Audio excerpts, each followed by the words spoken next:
2 Kings, chapter 6. And the sons of the prophets said unto Elisha, Behold now, the place where we dwell with thee is too strait for us.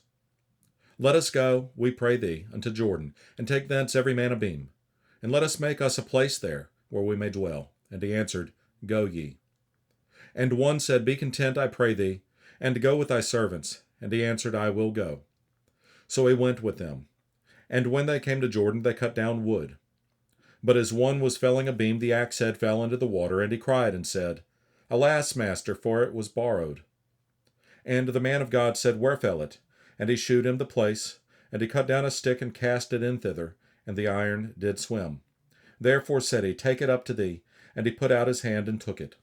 Then the king of Syria warred against Israel, and took counsel with his servants, saying, In such and such a place shall be my camp.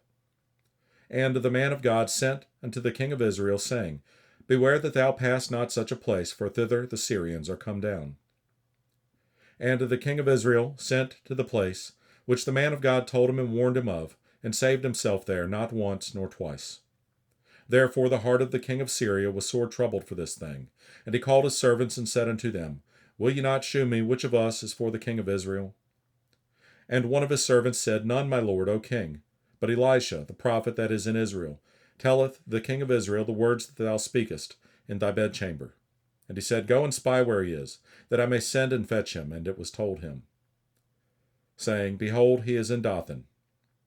Therefore sent he thither horses and chariots, and a great host, and they came by night, and compassed the city about.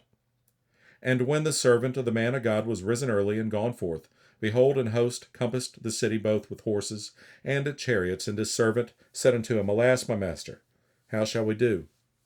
And he answered, Fear not, for they that be with us are more than they that be with them. And Elisha prayed and said, Lord, I pray thee, open his eyes that he may see. And the Lord opened the eyes of the young man, and he saw. And behold, the mountain was full of horses and chariots of fire round about Elisha.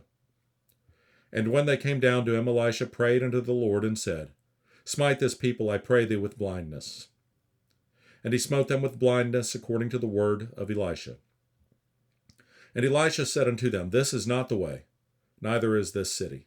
Follow me, and I will bring you to the man whom ye seek. But he led them to Samaria. And it came to pass, when they were come into Samaria, that Elisha said, Lord, open the eyes of these men, that they may see. And the Lord opened their eyes, and they saw, and behold, they were in the midst of Samaria. And the king of Israel said unto Elisha, when he saw them, My father, shall I smite them? Shall I smite them? And he answered, Thou shalt not smite them. Wouldest thou smite those whom thou hast taken captive with thy sword and with thy bow? Set bread and water before them, that they may eat and drink, and go to their master.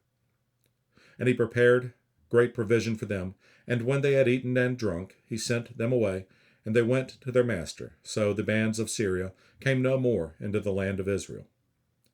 And it came to pass after this, that Ben-Hadad, king of Syria, gathered all his host, and went up and besieged Samaria. And there was a great famine in Samaria, and behold, they besieged it, until an ass's head was sold for 80 pieces of silver, and the fourth part of a cab of dove's dung for 5 pieces of silver. And as the king of Israel was passing by upon the wall, there cried a woman unto him, saying, Help, my lord, O king. And he said, If the Lord do not help thee, whence shall I help thee? Out of the barn floor, or out of the winepress? And the king said unto her, What aileth thee?